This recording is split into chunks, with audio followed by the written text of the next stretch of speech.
Hello everyone, welcome to all of you in exam Guru. दोस्तों, इस video में हम लोग Indian air force Y group exam 2023 के लिए जीके के इंपॉर्टेंट क्वेश्चंस का सॉल्यूशन करने वाले हैं। दोस्तों, ये सारे क्वेश्चंस आपके एग्जाम पैटर्न को ध्यान में रखते हुए ही तैयार किया गया है और बिल्कुल यही एग्जैक्ट क्वेश्चन आपको आने वाले एयरफोर्स वाई ग्रुप एग्जाम 2023 में भी देखने को मिलेगा। दोस्तों, वीडियो के स्टार्टिंग के फर्स्ट मिनट में आपको थोड़ी वॉइस प्रॉब्लम हो सकती है, तो उसे आप सभी लोग मैनेज कर लेना। दोस्तों, यहाँ पर मैंने आपको जितने भी क्वेश्चन इंक्लूड किए हैं उन सभी क्वेश्चन का सॉल्यूशन डिटेल्ड एनालिसिस के साथ करवाने वाला हूँ।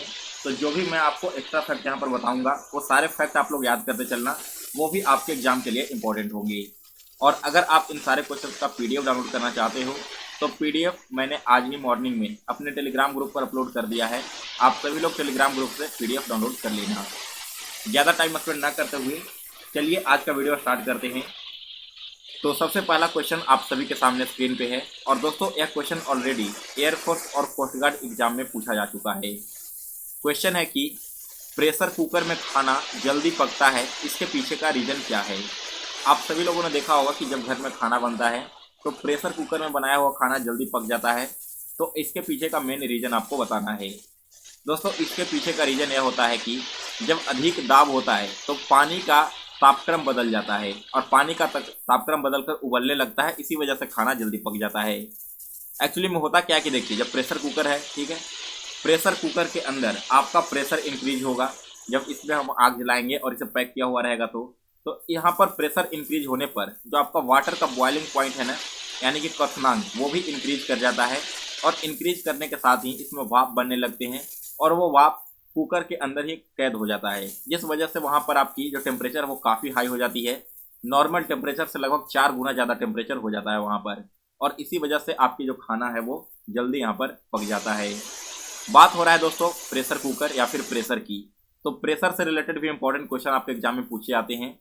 सबसे पहला क्वेश्चन है दोस्तों कि प्रेशर का एसआई यूनिट क्या है। इसका एसआई यूनिट होता है दोस्तों पास्कल, या फिर आपसे ऑप्शन में Nm² भी दे दिया जा सकता है, या फिर यहाँ पर लिख दिया जा सकता है kg m⁻⁻1 एंड s⁻²। तो ये तीनों के तीनों इसी के एसआई यूनिट है, आप इन तीनों को याद रखना। इसके अलावा अगर मैं प्रेशर के फॉर्मूले की बात करूँ तो प्रेशर का फॉर्मूला होता है फोर्स डिवाइडेड बाई एरिया।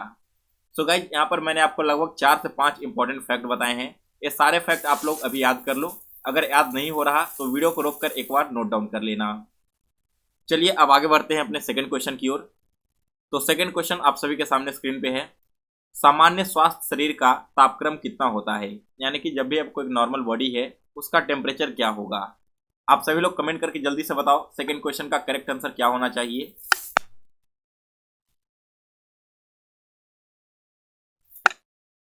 इस क्वेश्चन का करेक्ट आंसर है दोस्तों 98.4 डिग्री फ़ारेनहाइट, यानी कि ऑप्शन ए इस क्वेश्चन का बिल्कुल सही आंसर है। यहाँ पर बात हो रही है दोस्तों टेम्परेचर की, तो आपके एग्जाम में कई बार सेल्सियस से फ़ारेनहाइट में, फ़ारेनहाइट से सेल्सियस में, या फिर सेल्सियस से केल्विन में कन्वर्ट करने के लिए फॉर्मूला पूछ लिया जाता है। तो यहाँ पर आप सभी लोग इसके तीनों फॉर्मूलों को याद कर लो। फॉर्मूला क्या है वो देखिए। सबसे पहले मैं आपको बताऊंगा कि फ़ारेनहाइट से अगर सेल्सियस में कन्वर्ट करना हो तब आपको कौन सा फॉर्मूला यूज करना है। यहाँ पर फॉर्मूला यूज होता है दोस्तों F-32 होल डिवाइडेड बाई 5/9। जैसे मान लो कि आपसे एक टेम्परेचर दे दिया जाए, ठीक है, टेम्परेचर क्या दे दिया जाएगा कि 104 डिग्री फ़ारेनहाइट है, इसे आप सेल्सियस में कन्वर्ट करके बताओ। तो कैसे कन्वर्ट करेंगे, यहाँ पर F की जगह पर हम लिखेंगे 104 माइनस 32 और गुना में कर देंगे 5/9। 104 में से 32 गया तो यहाँ पर 72 होगा और ये आपका आ जाएगा 5/9। 9 से कैंसिल होगा 8 बार में और 8 से 5 मल्टीप्लाई करोगे तो 40। यानी कि दोस्तों 104 डिग्री फ़ारेनहाइट को अगर हम कन्वर्ट करेंगे इस फॉर्मूले पर तो हमारा वैल्यू आएगा 40 डिग्री सेल्सियस। ये आपका हो गया फ़ारेनहाइट से सेल्सियस में कन्वर्ट करने का फॉर्मूला। अब अगर सेल्सियस से फ़ारेनहाइट में कन्वर्ट करना रहता है आप क्या करोगे। ऐसे कंडीशन में दोस्तों आपको क्या करना यहाँ पर है कि जो आपकी सेल्सियस की वैल्यू दी गई है इसे आप मल्टीप्लाई करोगे 9/5 से, ठीक है। एक मिनट रुक जाओ। यहाँ पर अगर आपसे किया सेल्सियस से फ़ारेनहाइट, सेल्सियस यहाँ पर लिखोगे और इसे मल्टीप्लाई कर दोगे किससे, 9/5 से, एंड प्लस में 32 हो जाएगा। जैसे मान लो कि आपसे दे दिया गया हो कि 40 डिग्री सेल्सियस को फ़ारेनहाइट में कन्वर्ट करना है, तो हम कैसे लिखेंगे 40 गुना 9/5 और प्लस में कर देंगे 32। तो 5 से कैंसिल होगा 8 बार में, और 8 गुना 9 क्या हो जाएगा, 72 हो जाएगा। और 72 प्लस 32 क्या होता है, 72 प्लस 32 अगर आप निकालोगे तो यह आपका आ जाएगा 104 डिग्री फ़ारेनहाइट। ये हो गया आपका फ़ारेनहाइट और सेल्सियस का फॉर्मूला। अगर इसके अलावा पूछ लिया जाए कि सेल्सियस से केल्विन में कैसे कन्वर्ट करना है, जो कि 2021 के एग्जाम में ऑलरेडी पूछा भी जा चुका है एयरफोर्स वाई ग्रुप में, तो दोस्तों केल्विन में कन्वर्ट करने का फॉर्मूला होता है C+273। जो भी आपका वैल्यू सेल्सियस में दिया रहे उसमें 273 जोड़ देना, आपका केल्विन का वैल्यू यहाँ से निकल कर चला आएगा। तो ये 3 फॉर्मूले थे दोस्तों आपके फ़ारेनहाइट, सेल्सियस एंड केल्विन को कैलकुलेट करने का। इसके बाद अगला क्वेश्चन है क्वेश्चन नंबर 3। अकबरनामा किसने लिखा है। दोस्तों अकबरनामा लिखा गया अबुल फजल के द्वारा, और किस लैंग्वेज में लिखा गया था, क्योंकि यह क्वेश्चन भी आपके एग्जाम में पूछा जा सकता है। तो यह लिखा गया था दोस्तों पर्शियन लैंग्वेज में। Next question number 4।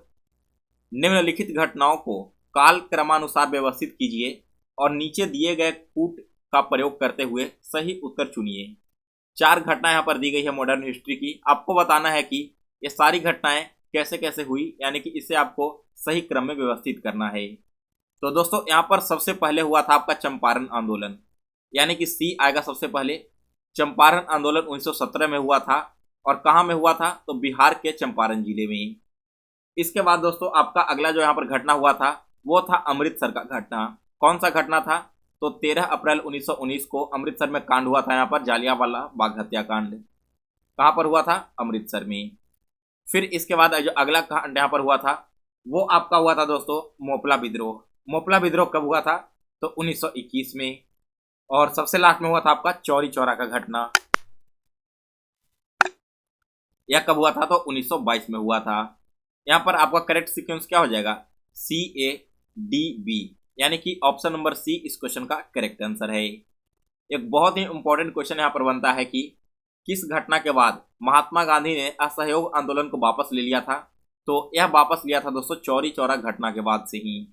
इसके अलावा दोस्तों एक और इंपॉर्टेंट क्वेश्चन बनता है कि किस घटना के बाद रविंद्रनाथ टैगोर ने अपनी नाइटहुड की उपाधि वापस कर दी थी। तो दोस्तों जब आपका अमृतसर में जालियांवाला बाग हत्याकांड हुआ था, इस हत्याकांड के बाद रविंद्रनाथ टैगोर ने अपनी नाइटहुड की उपाधि अंग्रेजों को वापस कर दिया था। नेक्स्ट है क्वेश्चन नंबर 5।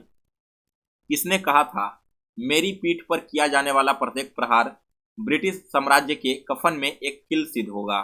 दोस्तों यह कहा गया था लाला लाजपत राय के द्वारा, यानी कि ऑप्शन ए इस क्वेश्चन का करेक्ट आंसर है। इसके अलावा दोस्तों उन्होंने एक और नारा दिया था, वे दिया था अंग्रेजों वापस जाओ। नेक्स्ट यहाँ पर दोस्तों पूछा जाता है कि पंजाब केसरी के नाम से किसे जाना जाता है। तो दोस्तों पंजाब केसरी के नाम से भी लाला लाजपत राय को ही जाना जाता है। वीडियो में आगे बढ़ने से पहले दोस्तों एक छोटी सी इन्फॉर्मेशन है आप सभी के लिए। अगर आप एयरफोर्स वाई ग्रुप एग्जाम की तैयारी कर रहे हो या फिर एसएससी जीडी एग्जाम की तैयारी कर रहे हो, तो अभी आप सभी के लिए खास ऑफर चल रहा है, जिसके तहत 51 रुपीज़ में ही आपको ये दोनों ई बुक दिए जा रहे हैं। जिसमें से पहला ई बुक आपका एयरफोर्स वाई ग्रुप एग्जाम 2023 के लिए है।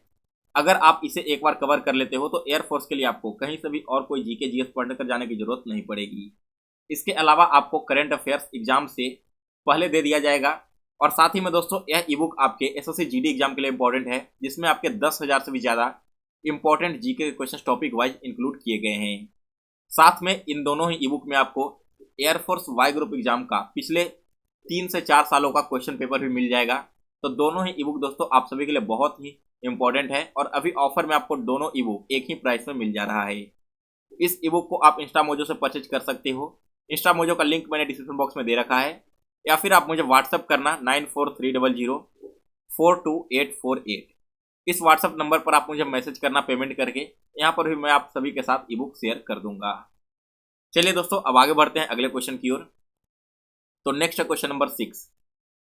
कोई विधेयक धन विधेयक है या फिर नहीं है, इसका निर्णय कौन करता है। तो देखिए दोस्तों कोई भी बिल आपका मनी बिल है या फिर नहीं है, इसका निर्णय किया जाता है लोकसभा के अध्यक्ष के द्वारा, यानी कि बी ऑप्शन इस क्वेश्चन का करेक्ट आंसर है। इसके अलावा दोस्तों जो लोकसभा के अध्यक्ष है ना, दोनों सदनों की ज्वाइंट सिटिंग की अध्यक्षता भी करते हैं।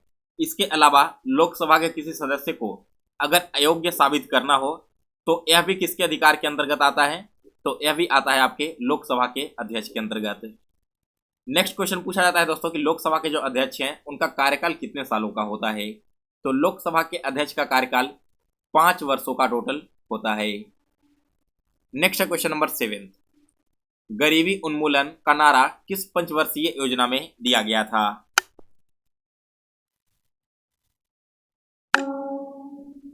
दोस्तों यह जो गरीबी उन्मूलन है इसका नारा दिया गया था पंचम पंचवर्षीय योजना में। सी ऑप्शन इस क्वेश्चन का करेक्ट आंसर है। और दोस्तों यह जो पंचम पंचवर्षीय योजना है यह 1974 से लेकर 1979 ईस्वी तक चला था। यहाँ पर दोस्तों द्वितीय पंचवर्षीय योजना के बारे में कहा गया है। तो इसके बारे में मैं आपको बता दूं कि जो द्वितीय पंचवर्षीय योजना था इसका मेन ऑब्जेक्टिव था इकोनॉमिक डेवलपमेंट का। फिर यहाँ पर आया दोस्तों आपका चतुर्थ पंचवर्षीय योजना। तो दोस्तों चतुर्थ पंचवर्षीय योजना का मेन लक्ष्य था कृषि के क्षेत्र में भारत की आत्मनिर्भरता। और दोस्तों यह जो आपका चतुर्थ पंचवर्षीय योजना है बिल्कुल सेम क्वेश्चन अभी हाल ही में एसएससी सीजीएल का जो एग्जाम चल रहा है उसमें भी पूछा गया था। आगे बढ़ते हैं अगले क्वेश्चन की ओर। तो नेक्स्ट है क्वेश्चन नंबर 8, पृथ्वी की जुड़वा बहन कहे जाने वाला ग्रह का नाम क्या है। तो दोस्तों पृथ्वी का जुड़वा बहन यानी कि ट्विन सिस्टर ऑफ अर्थ यह कहा जाता है शुक्र ग्रह को। ऑप्शन नंबर बी इस क्वेश्चन का करेक्ट आंसर है। दोस्तों यहाँ पर जो हमारा सौर मंडल है इस टॉपिक से रिलेटेड एयरफोर्स एग्जाम में हर साल बहुत सारे इंपॉर्टेंट क्वेश्चन पूछे जाते हैं। तो अभी मैं आपको 7 से 8 इंपॉर्टेंट एक्स्ट्रा फैक्ट बताने वाला हूं। यह आप मानकर चलो कि इन सारे फैक्ट में से 1 या 2 शिफ्ट में आपको क्वेश्चंस 100% देखने को मिलेगा। तो ध्यान से आप सभी लोग याद कर लो। फैक्ट क्या है वो समझिए। सबसे बड़ा ग्रह कौन सा है दोस्तों हमारे सौर मंडल में। तो यह ग्रह है आपका बृहस्पति और सबसे छोटा ग्रह आपका बुध ग्रह है। दोनों ही क्वेश्चन आपके 2022 के एयरफोर्स एग्जाम में ऑलरेडी पूछे जा चुके हैं। इसके अलावा पृथ्वी की बहन शुक्र ग्रह को कहा जाता है। भोर या फिर सांझ का तारा शुक्र ग्रह को कहा जाता है और सबसे चमकीला ग्रह शुक्र ग्रह को कहा जाता है। दोस्तों यहाँ पर भोर का तारा या फिर सांझ का तारा और सबसे चमकीला ग्रह यह दोनों क्वेश्चन भी आपके 2022 के ही एयरफोर्स वाई ग्रुप एग्जाम में पूछा गया है। फिर इसके बाद आपका लाल ग्रह यानी कि रेड प्लेनेट किसे कहा जाता है। तो यह कहा जाता है दोस्तों मंगल ग्रह को। मंगल ग्रह के अगर उपग्रह आपसे पूछ लिए जाएं तो करेक्ट आंसर है फोबोस और डिमोस। मंगल ग्रह के 2 उपग्रह हैं जिनका नाम है फोबोस और डिमोस। फिर है किस ग्रह में वलय पाए जाते हैं यानी कि रिंग्स पाए जाते हैं। तो दोस्तों आपकी जो शनि ग्रह है ना इस ग्रह में आपके वलय पाए जाते हैं। अगला फैक्ट है आपका सबसे ठंडा ग्रह कौन सा है। तो करेक्ट आंसर है दोस्तों वरुण ग्रह। वरुण ग्रह जो है वो सबसे ठंडा ग्रह है। सो गाइज यहाँ पर मैंने आपको लगभग 8 से 10 इंपॉर्टेंट फैक्ट बताए हैं और डेफिनेटली ये सारे फैक्ट आपके एग्जाम में पूछे जाने वाले हैं। तो आप सभी लोग या तो स्क्रीनशॉट ले लो या फिर इसे एक बार यहाँ पर याद कर लो। मैं इंक को हटा देता हूं। जिन लोगों को स्क्रीनशॉट लेना है स्क्रीनशॉट लेकर इसे रख लीजिए। क्लियर है यहाँ तक। चलिए इसके बाद अगला क्वेश्चन देखते हैं। तो नेक्स्ट है क्वेश्चन नंबर 9, भारतीय मौसम विज्ञान विभाग कहाँ में स्थापित है। दोस्तों यह स्थापित है नई दिल्ली में। ऑप्शन नंबर ए इस क्वेश्चन का करेक्ट आंसर है। इसके बाद अगला क्वेश्चन है 10 नंबर, जनगणना 2011 के अनुसार सर्वाधिक जो 2011 का जनगणना हुआ था इसके अनुसार आपको बताना है कि सर्वाधिक जनसंख्या घनत्व वाला राज्य कौन सा है। तो दोस्तों पॉपुलेशन डेंसिटी मैक्सिमम है बिहार में। ऑप्शन नंबर ए इस क्वेश्चन का करेक्ट आंसर है। अब दोस्तों यहाँ पर आपका जो सेंसस है ना यह भी आपके एग्जाम के लिए बहुत ही इंपॉर्टेंट टॉपिक है और एटलीस्ट एक क्वेश्चन तो आपको डेफिनेटली इस टॉपिक से भी एग्जाम में देखने को मिल जाएगा। तो इनसे रिलेटेड सारे इंपॉर्टेंट फैक्ट यहाँ पर हम अभी कवर कर लेते हैं। जैसे देखिए सर्वाधिक जनसंख्या घनत्व वाला राज्य बिहार राज्य है और दोस्तों यह क्वेश्चन अभी हाल ही में एसएससी सीजीएल एग्जाम में पूछा गया है।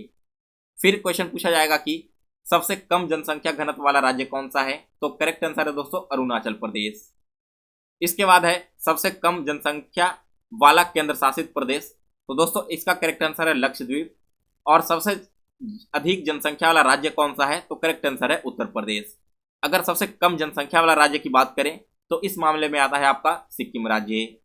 फिर है दोस्तों आपका उच्चतम लिंगानुपात वाला राज्य। करेक्ट आंसर है दोस्तों केरल, क्योंकि केरल का जो सेक्स रेशियो सबसे हाईएस्ट है। सबसे कम लिंगानुपात वाला राज्य यानी कि कहाँ का सेक्स रेशियो सबसे कम है। तो यह है दोस्तों आपका हरियाणा का। फिर है आपका सबसे ज्यादा साक्षरता दर वाला राज्य यानी कि लिटरेसी रेट सबसे ज्यादा कहाँ का है। तो दोस्तों लिटरेसी रेट सबसे ज्यादा आपका केरल राज्य का है। और सबसे कम लिटरेसी रेट कहाँ का है। तो यह आपका दोस्तों बिहार राज्य का है।